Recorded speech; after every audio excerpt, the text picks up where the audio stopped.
Haharap kayo sa korte, halimbawa sa regular courts. Opo. Ang mga judge dyan, 15 years at least nag-practice ng law bago ma-appoint ng judge, no? Oo. Tapos yung mga lawyer nyo ang tatagal nag-aral. Ingat na ingat sila sa balancing of interest, no? Pagdating po sa Kongreso, hindi ko po sinasabing bobo lahat yan. Wala akong ganong opinion. Pero sa totoo, hindi mo alam walang kwalifikasyon except na boto ka.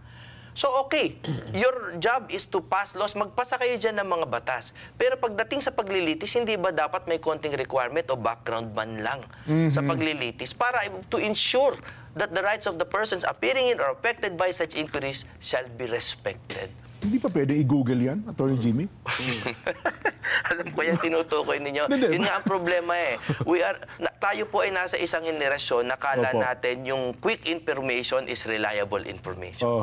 Ang problema po, ang tagal po nagsanay ng mga abogado. Kahit ako ngayon, hindi naman ako pwede maging judge. Abogado na ako ngayon, hindi pa ako pwede maging judge. Ay, opo. Pero pagdating sa, porke ikaw binoto, pwede na. Yun po, kawawa po talaga mga tao. Kahit kalaban ko yan sa politika, ayokong mangyari yan sa kahit kanino man.